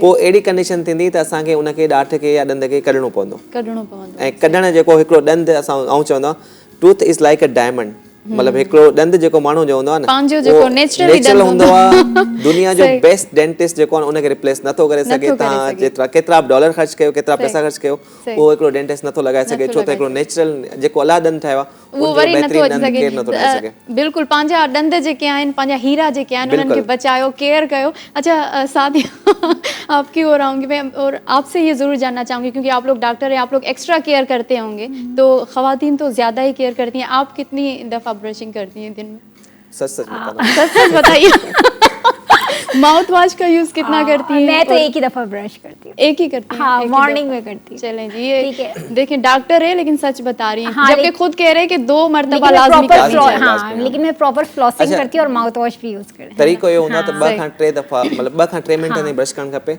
ऐं हर ॾंद ताईं तव्हांजो टूथपेस्ट ऐं ब्रश पहुचणु ज़रूरी आहे ईअं न कुझु माण्हू छा कंदा आहिनि 30 सेकंड हाणे असां चवंदा एडवाइस कयूं था 2 दफ़ा तव्हां ब्रश कयो माण्हू कुझु माण्हू असां वठी ईंदा आहिनि डॉक्टर साहब हम तो 2 टाइम ब्रश करते हैं फिर भी हमारे दांत 3 टाइम करते हैं और बड़ा जोर जोर से करते हैं लेकिन जो है ना फिर भी हमारे दांत खराब हो जाते हैं ऐसा क्यों होता है तो उनमें ये हो जाए ताकि खबर हुजणु खपे बेसिक तरीक़ो छा आहे तव्हांखे 2 दफ़ा इस्तेमालु करिणो आहे त 2 खां 3 मिंट ताईं सही सां हर ॾंद ताईं ब्रश पहुचणु घुरिजे ऐं असां जेके साम्हूं वारा ॾंद आहिनि उन्हनि खे असां अप डाउन कंदा आहियूं ऐं जेके बाक़ी जेके ॾंद आहिनि उन्हनि खे सर्कुलर छो जो एतिरा दफ़ा डॉक्टर सां जेको आहे डेंटिस्ट सां ख़ासि तौर ते मुलाक़ात थियण ऐं उन्हनि सां प्रोग्राम करण जो इहो फ़ाइदो आहे एटलीस्ट असां सिखी विया आहियूं पर असांजा जेके घर भाती ॾिसनि पिया था उन्हनि खे मां चाहींदमि त तव्हां हिकु हिकिड़ी शइ क्लियर ॿुधायो ऐं ख़ासि तौर ते जी selection of toothpaste is very important तव्हांखे मां सवेर डिस्कस कयो त जे माण्हू सेंसिटिव आहिनि उनखे अहिड़ो टूथपेस्ट इस्तेमालु करणु खपे जेको सेंसिटिविटी ते कमु कंदो आहे जंहिंजा गम्स ख़राब आहिनि उनखे अहिड़ो टूथपेस्ट इस्तेमालु करणु खपे जेको गम्स खे हील कंदो आहे टूथपेस्ट तव्हां सिलेक्ट करे छॾियो पंहिंजे हिसाब सां उनखां पोइ अचे थो त ब्रश कीअं करणु खपे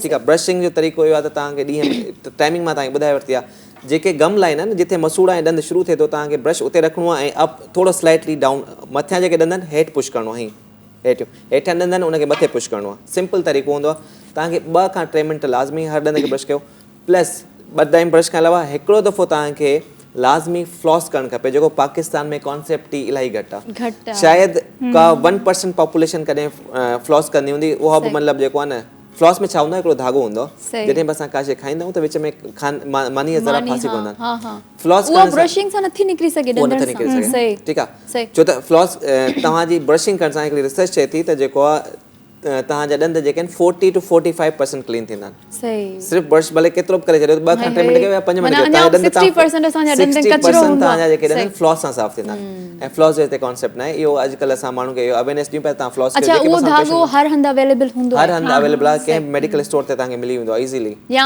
हूअं ई नॉर्मली जेके धागा आहिनि उहे त नथा यूज़ करे न उहो न सघूं? उहो न माण्हू उहो उहो बि खणी अनहाइजीनिक करे हूंदा आहिनि। यूज़ तव्हांखे करे हिकिड़ी छॾंदा प्रॉपर आहिनि। हाइजीनिक शइ इस्तेमालु सही, करणु ज़ाहिर खपे, जेका आहे, जंहिं शइ जा इन ठहियल आहे शइ उहा जी करणु वधीक खपे। केयर जी, करणी जी, है। सही, बिल्कुलु। डॉक्टर सादिया से ज़रूर जानना चाहूँगी बच्चों के हवाले से कि बच्चों की एक्स्ट्रा केयर की जाती है, क्योंकि मीठी चीज़ें, चॉकलेट्स, आइसक्रीम वो तो उनके फेवरेट होते हैं, हर दिन खाते हैं वो, तो बच्चों की किस तरह केयर करें, कितनी दफ़ा चॉकलेट्स आइसक्रीम बंद तो नहीं कर सकते नहीं कर बच्चे सकते, ना, डेफिनेटली। ठीक है।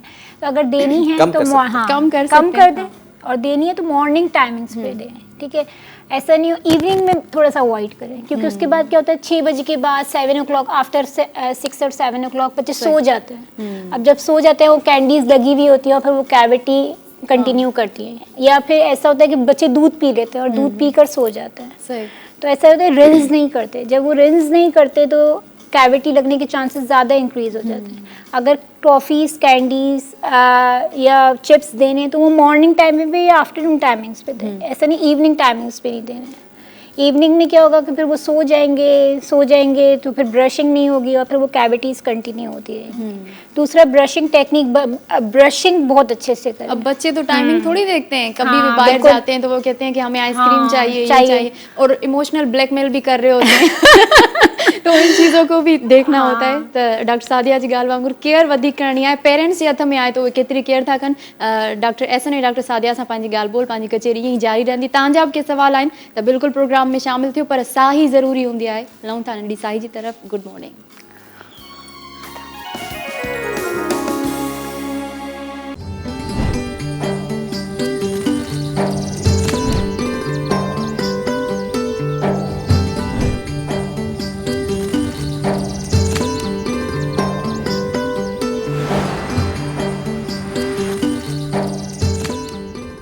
Welcome back. सुबुह जी सुरहाण में हिकु दफ़ो वरी अव्हांजी ख़िदमत में हाज़िर आहियूं ऐं तमामु बहितरीनु डॉक्टर्स असां सां गॾु मौजूदु आहिनि, डेंटिस्ट आहिनि, जेका बि कहिड़े बि क़िस्म जो सुवाल आहे तव्हां उन्हनि खां पुछी सघो था। अॼुकल्ह त शादियुनि जा सीज़न हलनि पिया था, त हर को चाहींदो आहे ऐं हर को मुस्कुराईंदो, खिलंदो, ज़ाहिर आहे ख़ुशियूं मल्हाईंदो, त उते ॾंद पीला हुजनि त उहा प्रॉब्लम बि थी पवंदी आहे। त अॼुकल्ह वरी डॉक्टर साहिब खां जॾहिं मां ब्रेक ते हुयासीं इहो पुछियो त अॼुकल्ह कहिड़ा केसिस वधीक था अचनि, त चवनि पिया शादियुनि जो सीज़न आहे, माण्हू ईंदा आहिनि, पंहिंजा ॾंद जेके आहिनि चवंदा आहिनि त वधीक सफ़ेद नज़र अचनि ऐं ॾंद गोरा कराइण ईंदा आहिनि, त उहो बि उन्हनि खां पुछंदासीं। पर उन खां पहिरियां सुरहाण चांहि जेका आहे, चांहि पीअण त ज़ाहिर आहे असां न वक़्तु ॾिसंदा आहियूं, न मौक़ो ॾिसंदा आहियूं, चांहि पीअणी आहे असांखे, त सुरहाण चांहि जो वरी पंहिंजो ई मज़ो आहे, थकावट त ख़तमु कंदी ई आहे। डबल मज़ो इन जे करे आहे त सुरहाण मां वरी इनाम निकिरंदो आहे, त सुरहाण सिंध जो खज़ानो आहे ऐं सुरहाण सिंध जो खज़ानो त खटियो 1 लख रोज़ानो, ऐं किलो जो वठो पैकेट या अधु किलो जो पैकेट वठो त उन मां जेको कोपेन निकिरंदो, उन में जेको कोड हूंदो उहो तव्हां 7575 ते मोकिलियो, पोइ तव्हांजो जेको इनाम निकिरंदो उहो असां सां बि ज़रूरु पंहिंजी ख़ुशी जेका आहे उहा शेयर कजो।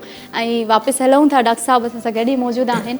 ऐं डॉक्टर साहिबु तव्हां बि जेको आहे लक कॾहिं आज़माए ॾिसिजो ऐं जेको आहे पंहिंजी क़िस्मत खे आज़माए ॾिसिजो। तव्हां सां बि गॾु इहे गिफ्ट भी ईंदा सुरहाण जा, डॉक्टर साहिबा के साथ भी जाएंगे, ताकि आप लोग भी देखेगा अगर कोई इनाम निकल आए तो मुझे कॉल करके भी ज़रूर बताइएगा। और वैसे भी इसका जो खुशी डबल होगी ना कि हम चाय भी पियेंगे, साथ साथ हमारा इनाम भी निकल आए, तो उसकी क्या ही बात है। चांहि पीअणी आहे ऐं ब्रशिंग प्रॉपर नाहे करणी, त इहो वरी डबल अज़ाब हूंदो आहे। पहिरियां उन सवाल ते अची था वञूं त शादियुनि जो मौसम आहे ऐं तव्हां जीअं ॿुधायो त वरी माण्हू ईंदा आहिनि, ॾंद चवंदा आहिनि वधीक गोरा नज़र अचे। माण्हू जंहिंजी शादी थियण वारी हूंदी आहे या जेको आहे मतिलबु 15-20 ॾींहं रहनि था, त अहिड़ा माण्हू असां वटि अॼुकल्ह पेशेंट वधीक अचनि पिया, जेके चवंदा आहिनि त असांजा ॾंद थोरा पीला पीला लॻंदा, छो त मतिलबु शादी माण्हू जेको आहे हुन में जेको कंप्रोमाइज़ न कंदा आहिनि पंहिंजे कंहिं बि शइ ते, सही आहे। तंहिं करे हू चाहींदा आहिनि थोरा ॾंद बि, छो त माना मेन लुक तव्हांजो ॾंदनि सां ई ईंदो आहे तक़रीबन, ठीकु आहे। मेकअप शेकअप त अलॻि सां थींदो आहे, ॾंद सुठा लॻनि तव्हांजा माण्हू माना डबल सुठो लॻंदो आहे। त माण्हू इन सां ईंदा आहिनि त असांजा ॾंद थोरा सा जेॾी महिल असां खिलूं था या थोरा सा मतिलबु ॻाल्हायूं था कंहिंसां, थोरा पीला पीला पीलाहट आहे। मां चाहींदमि इन ॻाल्हि जो डिटेल में जवाबु ॾियो, पर कॉल ते पहिरियां ॾिसी वठूं केरु आहे असां सां गॾु। अस्सलाम वालेकुम जी। वालेकुम सलाम। केरु आहिनि असां सां गॾु? जी असां ॻाल्हायूं। जी अदी तव्हां टीवी जो आवाज़ म्यूट कजो ऐं मूंखे अदी पंहिंजो नालो ॿुधाए, सवाल कहिड़ो आहे डॉक्टर साहिब खां? जी असांजे ओड़ में ॾाढो सूर थो पवे, ॾंद थोरा तकलीफ़ ॾाढी। सूर हर वक़्तु थिए थो या केॾी केॾी महिल थींदो आहे? न न हर वक्त रहे तो हर वक्त रहे कॾहिं थो। बि आहिनि बस उन खां बाद में थोरो सूर आहे। अच्छा अच्छा, ब्रशिंग प्रॉपर कयो ऐं जेको आहे तव्हां जेको आहे न एंटीबायोटिक वरिती आहे, का दवा वरिती आहे, इन जे लाइ न वरिती आहे? जी जी जी वरिती आहे। दवा वरिती आहे, उन खां पोइ फ़र्क़ु न आहे? न और कढाइणी पई थी, हाणे न कढाईंदासीं, सूर ॾाढो हुयो। अच्छा अच्छा, कढाए छॾी आहे तव्हां हुनखे? हिकिड़े हाणे बाकी ॿाहिरि और उन्हनि में सूर आहे। अच्छा अच्छा, कढाइण खां बावजूद बि सूर आहे? हा न मतिलबु ॿी जेको आहे उन अच्छा में अच्छा सूर अच्छा, आहे। ॿी जेका आहे, ॿी अच्छा ॿी आहे में सूर जेका आहे, उनखे उन केविटी में लॻल आहे। उनखे केविटी उनमें सुराख आहे, कुझु मानी वग़ैरह फासे थी उनमें नथी फासे? हा हा हा। अच्छा अच्छा, हाणे ॿ तरीक़ा हूंदा आहिनि, हिकिड़ो त जेको आहे उनमें सूर आहे, तव्हां इनखे बचाइण जी कोशिशि कयो, इन जो थींदो आहे रूट केनाल, नस जी सफ़ाई थींदी आहे। तव्हां जेको क़रीब में जेको डॉक्टर आहे उनखे ॾेखारियो, उनखे इन जी सफ़ाई करवायो, 2 खां 3 दफ़ा तव्हांखे वञिणो पवंदो, तव्हांजो सूर ख़तमु थी वेंदो, प्लस में तव्हांजी ॾाठ बि बची वेंदी। सही, ठीकु आहे, त प्लस में ज़रूरु हिन कोशिशि शइ कयो, खे जीअं apply असां हर माण्हू खे चऊं पिया त 2 दफ़ा लाज़मी ब्रश कयो तव्हां, लाज़मी ब्रश कयो, ब्रश कंदड़ सां ॿिया ॾंद तव्हांजा ख़राबु न थींदा, जेके ख़राबु थी विया, जेके निकिरी विया उहा त ठीकु आहे, पर हाणे जेके ॿिया आहिनि उहे बचनि त वधीक सुठी ॻाल्हि आहे। सही, थैंक यू सो मच अदी, लाड़काणी खां असां सां गॾु मौजूदु हुई, ॾाढो डिटेल में ऐसन उन्हनि खां सवाल बि कया ऐं उन्हनि खे ॿुधायूं उनजो तरीक़ो। डॉक्टर साहब जी, हाणे अचे थो वाइटनिंग, मतिलबु ॾंद पीला छो था थियनि, इहो त मतिलबु हिकिड़ो प्रॉपर हाइजीन मेंटेन करणु घुरिजे ऐं रेगुलर। अच्छा, हिकिड़ो बेसिक मतिलबु ॾंद खे थोरो जेके स्टेन्स हूंदा आहिनि, जेके माण्हू पान गुटका छालिया खाईंदा आहिनि या को चांहि वग़ैरह पींदा आहिनि वधीक, जेके या कॉफ़ी वधीक पीअंदा आहिनि, त उन ते थोरी पीलाहट अची वेंदी आहे सही नेचुरल। सही बेसिक शइ इहा हूंदी आहे, तव्हां हिकिड़ो दफ़ो स्केलिंग करायो 6 महीननि में। स्केलिंग मतिलबु सफ़ाई हूंदी आहे, जेके स्टेन्स हूंदा आहिनि उन सां मतिलबु जेके साफ़ थींदा आहिनि। स्केलिंग सां वाइटनिंग कोन ईंदी आहे, पर जेको आहे ॾंद जेके पीलाहट आहे उहा क्लीन थी वेंदी आहे, माना जेके स्टेन्स हूंदा आहिनि उहे साफ़ थी वेंदा आहिनि। सही, अच्छा ऐसन इलाही टाइम खां लॻल वधीक जेका पीलाहट हूंदी आहे, इलाही मोटी मोटी अजीब सी जी जी थींदी जी, आहे, उहा बि निकिरी वेंदी उहा आहे बि हुन सां निकिरी वेंदी स्केलिंग आहे, ॾंद सां। तव्हांजा सही बिल्कुलु जेके आहिनि साफ़ थी वेंदा। सही, ठीकु आहे, कॉल पहिरियां वठी वठूं, जी पोइ वरी ज़रूरु। सवाल सां गॾु ई तव्हां जेको आहे जवाबु ॾेई वठिजो हुनजो बि। अस्सलाम वालेकुम। वालेकुम सलाम अदी, मां सायरा ॻाल्हायां थी वीरपुर काश मां, छा हाल आहे, ख़ुशि आहियो? बिल्कुलु ठीकु ठाक अदी, असां ख़ुशि आहियूं, तव्हां ख़ुशि आहियो? ॾंद तव्हांजा बचियल आहिनि?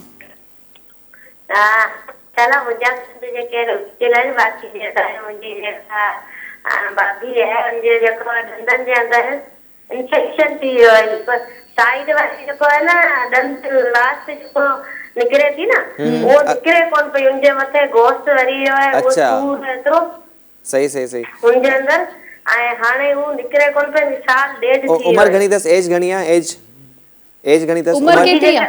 मुंहिंजी 32 साल एज आहे। 32 साल, 32 साल, ठीकु आहे। अच्छा, 32 साल में थैंक यू जी ॾाठ अदी, जेका आहे, तव्हांखे जवाबु ॾियूं था। जी जी, महिरबानी कॉल करण जी अदी सायरा। अच्छा, तव्हांजे हिन जी मुंहिंजे ख़्याल में भाॼाई आहे, हाँ, भाभी जी भाभी आहे, ॿुधाइनि पिया, भाभी, ठीकु 32 आहे। सालनि जी अच्छा, आहे। 32 साल एज अथसि ऐं उन में हिनखे जेका आख़िरी ॾाठ आहे, मतिलबु आख़िरी ॾाठ मतिलबु अकल ॾाठ जेका आहे, उन में ई सूर थिए पियो हिनखे ऐं बार बार थिए पियो, सही आहे, बार बार थिए पियो। 32 साल अहिड़ी उमिरि हूंदी आहे जंहिं उन खां पोइ फर्दर जेको आहे न उहा ॾाठ ॿाहिरि नथी अची सघे। सही 17 खां 25 साल हिकिड़ी आइडियल एज हूंदी आहे, उमिरि हूंदी आहे जंहिंमें जेको आहे न अकल ॾाठ अचण जा चांस हूंदा आहिनि। सही 25 साल क्रॉस कयो, उन खां पोइ को बि चांस कोन हूंदो आहे त अकल ॾाठ वापसि पंहिंजी लाइन में अची वञे, ठीकु आहे, या त मसूड़े खां मथे अची वञे, चए थी त मसूड़ो बि सुॼियल आहे ऐं उते बार बार इन्फेक्शन थिए थो।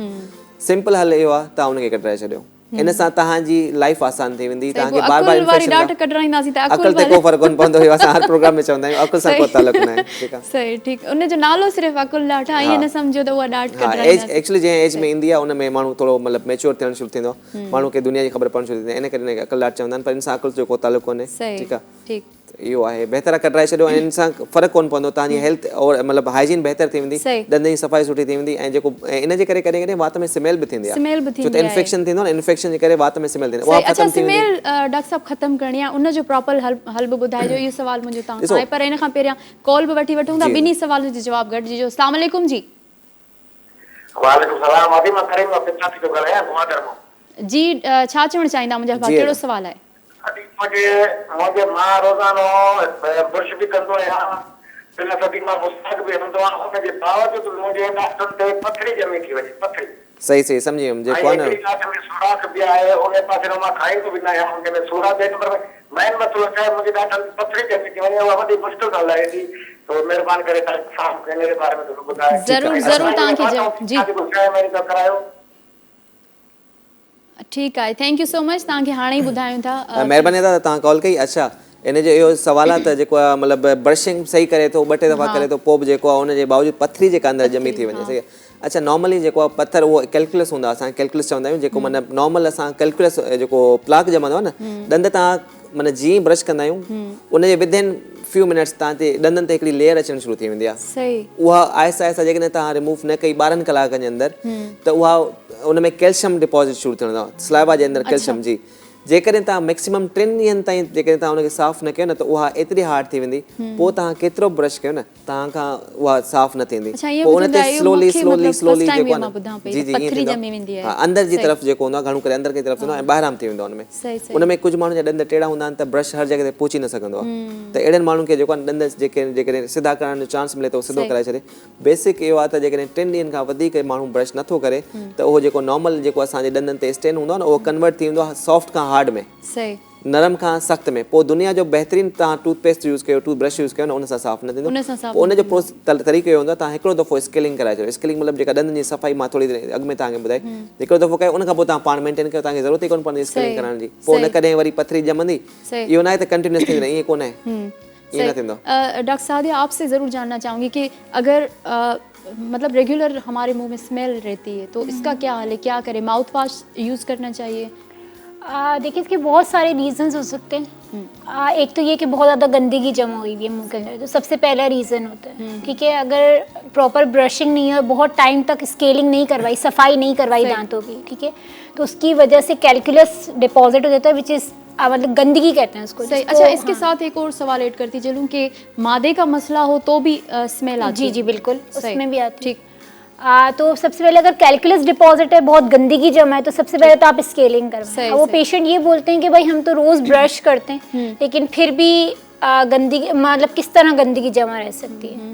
तो इसका आंसर ये है कि जैसे हम रोज फेस वॉश से मुंह धोते हैं लेकिन हमें क्लींजिंग की ज़रूरत पड़ती है, या मैनीक्योर पेडिक्योर करवाते हैं जबकि हम हाथ पैर धो रहे होते हैं लेकिन फिर भी गंदगी जमा होती है। इसी तरह जो हम ब्रशिंग करते हैं वो हम दांत की करते हैं, हम मसूड़ों की नहीं करते। तो मसूड़ों की जो सफाई के लिए ज़रूरी है वो स्केलिंग ज़रूरी है, वो तो डेंटिस्ट ही करेगा। दूसरा ये है कि मैदे का भी मसला होता है, ठीक है। तीसरा ये कि कोई पेशेंट बहुत ज़्यादा मेडिसिन ले रहे हैं, ठीक है, जब मेडिसिन ले रहे हैं तो उससे स्लाइवरी फ्लो कम हो जाता है। अब जब स्लाइवरी फ्लो कम होता है, मुंह में कैविटीज लग जाती हैं, गंदगी जमा होना शुरू हो जाती है, तो उसकी वजह से भी जो है ना बैड ब्रेथ की कंप्लेन आती है। अब अगर आप स्केलिंग करवाएं, थोड़ा सा माउथ वॉश का ध्यान रखें, टूथपेस्ट का ध्यान रखें, तो इनसे काफ़ी बेटर हो जाता है। मतलब इहो आहे त तव्हांखे कॉज जी ख़बर हुजणु खपे त बैड ब्रेथ या जेको आहे न वात मां स्मेल अचे छो थी, वजह छा आहे? हाँ, स्मोकिंग जेके माण्हू कंदा आहिनि उनजे वात मां ईंदी आहे, ठीकु आहे। जेके माण्हू कुझु फूड हूंदा आहिनि जीअं ऑनियन बसर वग़ैरह या जेका गार्लिक माण्हू यूज़ कंदा आहिनि उनजे करे स्मेल थींदी आहे। कुझु डिज़ीज़िस आहिनि, ठीकु आहे, डायबिटीज़ आहे, उनजे करे माण्हू खे कॾहिं कॾहिं थींदी आहे, ठीकु आहे। ऐं जेको आहे उनखां अलावा जेको मेन कंप्लेन इहा ई आहे त जेको आहे मेन वजह इहा आहे त माण्हू सफ़ाई न रखे, उनजे करे बैड ब्रेथ थींदी आहे। तव्हांखे पहिरां रूल आउट करिणो आहे त तव्हांखे माना कंहिं माण्हू खे जेको आहे न स्मेल अचे छो थी, या त इन्फेक्शन जे करे थिए थो, और वाटर इनटेक अपना बढ़ा देना तो उससे भी बेटर हो जाए। सही, मतलब पानी ज़्यादा पानी ज़्यादा पीना चाहिए। वैसे भी पानी बहुत सारी चीज़ों की वो बहुत सारी बीमारियों का हल पानी है। तो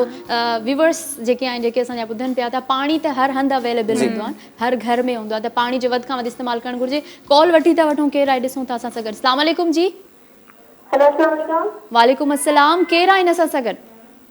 मां अक्सा खस्केड़ी ॻाल्हायां थी डिग्री खां। जी अक्सा, कहिड़ो सवाल आहे तव्हां? जी अक्सा, असांजो सवाल इहो आहे त असांजे मतिलबु दंदनि जी असां सफ़ाई बि कराई आहे, पोइ बि साइड हेठां न गोश्त जी कारा गोश्त साइड खां कारो थी वियो आहे।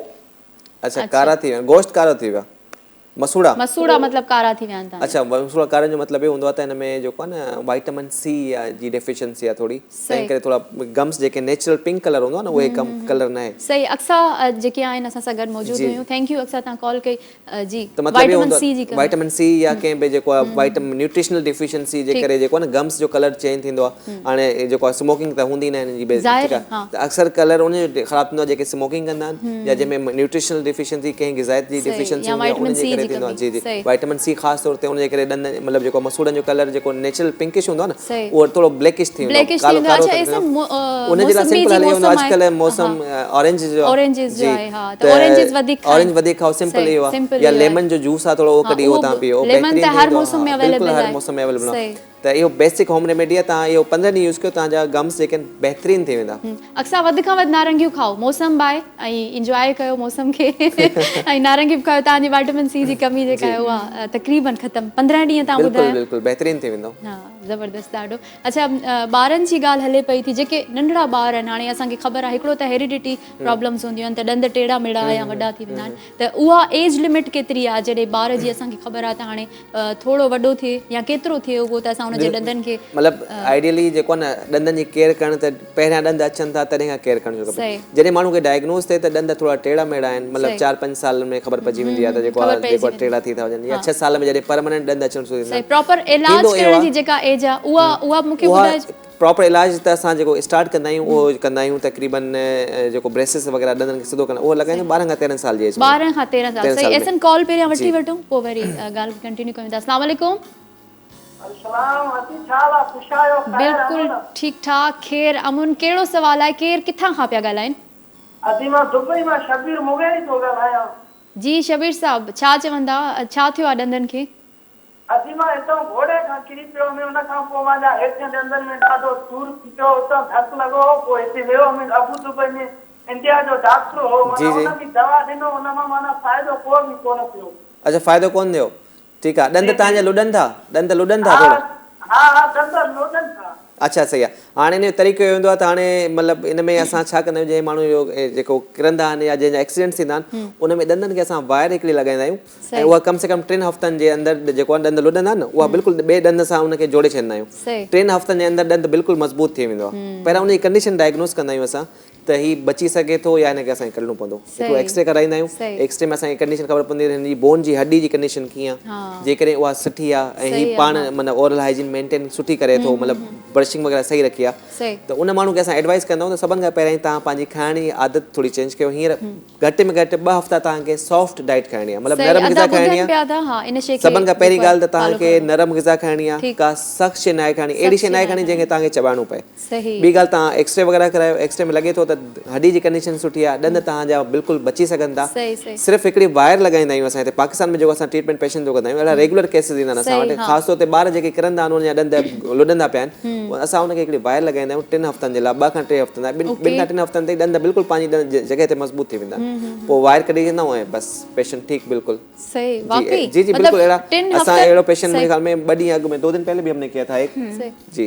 त रेगुलर पेशेंट असांजी जिना हॉस्पिटल में जेके ईंदा आहिनि, अहिड़ा माण्हू क्लिनिक ते ईंदा आहिनि, अहिड़ा माण्हू जेके किरंदा आहिनि, छो त ॿार ख़ासि तौर ते वधीक किरंदा आहिनि, या जेके माण्हू बाइक हलाईंदा आहिनि उन्हनि जा ॾंद अहिड़ा हूंदा आहिनि। हींअर हिकिड़ो अहिड़ो पेशेंट आयो, बॉक्सर हुयो, हिते हॉस्पिटल में आयो, हुन बाक़ी हुन बॉक्सिंग प्रैक्टिस कंदे कंदे हुनजो जेको आहे न हुनखे हिकिड़ो मुक लॻी ईअं त हुनजे अॻियां ॾंद जेके आहिनि उहे थोरा सा लुॾी विया, त उनखे असां एडवाइस कयो त तव्हां हुनजी ॿाहिरि लॻायो त जेको आहे, ऐं हू माशाल्लाह हाणे ठीकु आहिनि, हाणे सही आहे, बिल्कुलु वरी मुको ॿियो खाईंदो वरी पोइ तव्हां वटि अची पोइ असां हुनखे एडवाइस कयो त हाणे जॾहिं तव्हां जेको आहे जॾहिं बॉक्सिंग कयो त हिकिड़ो माउथ गार्ड ईंदो आहे ॾंदनि खे प्रोटेक्ट करण जे लाइ, त तव्हां उहो यूज़ कयो, बॉक्सिंग कयो, उन खां पोइ भले तव्हां भले कयो, भले 2-3 मुका खाई वठो, पोइ बि तव्हांजा ॾंद किरंदा न। हा बिल्कुलु। अच्छा वायर जो ॾाढो ज़बरदस्त तव्हां ॿुधायो। अच्छा मोस्टली अगरि असांखे सूर रहे थो, थधो गरम बि लॻे थो, या असांखे ख़बर आहे त ॾंद में का प्रॉब्लम आहे ई, त डेंटिस्ट वटि असांखे न आहे वञिणो, त तव्हां चयो त टूथपेस्ट जेका आहे उहा कहिड़ी बि इस्तेमालु करे वठो, त टूथपेस्ट जेका ज़्यादा लूण वारी हुजे, नमकीन हुजे, छा उहा जंहिंमें फ्लोराइड हुजे, फ्लोराइड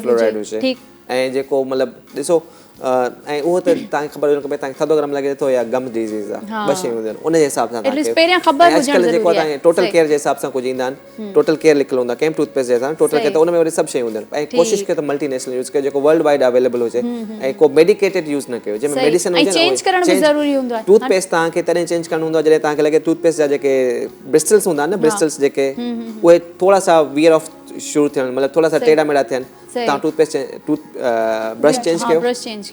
ऐं ब्रशिंग जी तकड़ में टाइमिंग ॿुधाए वठिजो सादिया, टाइम भी शॉर्ट है, मैं चाहूँगी ब्रश जो है वो कितने मंथ या कितना अरसा हम यूज़ कर सकते हैं एक ब्रश को? क्योंकि ब्रश के अगर ब्रिसल्स खराब हो जाए, अगर वो 1 मंथ में ही खराब हो जाए तो आपको चेंज करना है, इसका मतलब आपने लोकल क्वालिटी वाला लिया है। वो क्वालिटी वो थोड़ा सा 3 महीने से ज्यादा चल जाता है, और अगर क्वालिटी इसकी सही नहीं है तो वो तो 1 मंथ में 15 डेज में भी खराब हो जाता है। दूसरा ये कि ब्रश टेढ़े मेढ़े हो जाते हैं, दूसरा कुछ लोगों को ब्रश करने की बहुत ज्यादा, दिन में 3-3 4-4 दफा, तो उनके ब्रश भी बहुत जल्दी खराब हो जाते हैं। आपने 2 टाइम करना है, 4 टाइम नहीं करना, 4 टाइम नहीं करना, ऐसा टूथ ब्रश यूज करना है जो सॉफ्ट हो, हार्ड भी नहीं करना और बहुत तेज नहीं करना, ये बेसिक चीजें आपने हमेशा फॉलो करना। अगर आपने टेक्निक सही फॉलो करी है तो आप जो ब्रशिंग करें वो सही है। सही है, क्या बात है। चांहि बि पीअणी आहे, सुराण चांहि जा पैकेट जेके आहिनि उहे डॉक्टर साहिब सां गॾु वेंदा। त अॼु त इहो सुवाल न पुछी सघी आहियां, एसन खां वरी जॾहिं ईंदा त इहो सुवाल ज़रूरु कंदमि त पाण खे जेको आहे कॾहिं कैविटी या ॾंद ख़राबु थिया अथनि या कॾहिं पाण ॾंद कढराया अथनि त ज़ाहिरनि पाण त वधीक केयर कंदा हूंदा डॉक्टर। ऐं thank you so much doctor Sadia हमारे साथ ही, thank you so much doctor साहब। ऐं thank you so much Lajo भाई असां सां गॾु हुया। ऐं लाजो भाई खां गानो बि ॿुधंदासीं, पर मुंहिंजे ख़्याल सां हाणे पहिरियां मां इजाज़त वठी वठां पंहिंजे व्यूवर्स खां। त थैंक यू सो मच जेके बि असां सां गॾु शामिलु हुया। ऐं thank you so much doctor साहब डॉक्टर बदर साहब असां सां गॾु हुया। त उन्हनि जी ॻाल्हियुनि खे बि असांखे जेको आहे फॉलो कंदासीं त ज़िंदगी आसान बणिजी वेंदी। सो सुभाणे हिकु दफ़ो वरी मुलाक़ात थींदी। हमीदा रशीद ऐं मॉर्निंग शो जी पूरी टीम खे ॾींदा इजाज़त। अला वाही, ओवर टू यू लाजो भाई। मीत रे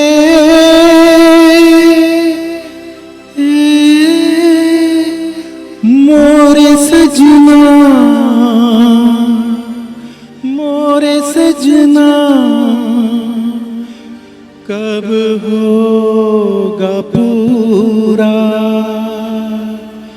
पूरा ये सदियों का सपना।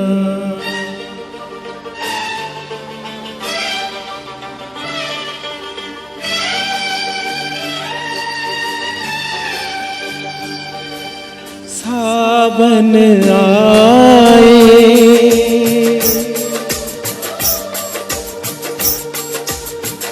सावन जाए, तुझको पुकारें गीत हमारे।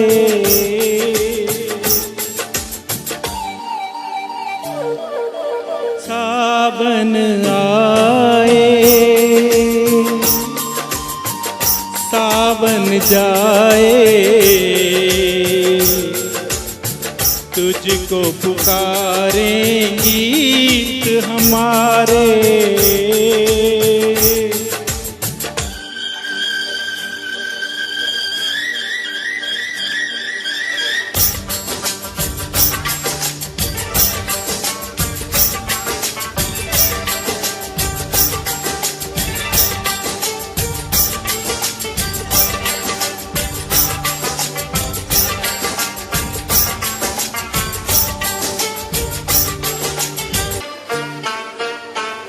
कल भी तुझे अनदेखे चाहा,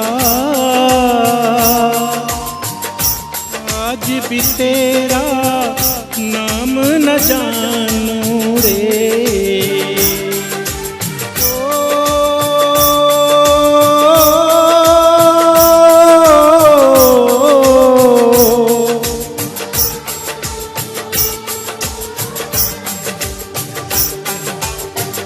मन कहे तेरा सपना है झूठा, मन की मगर मैं बात न मानूं रे। कोई परछाई अंग लगाए, जन्म गए कई बीत हमारे।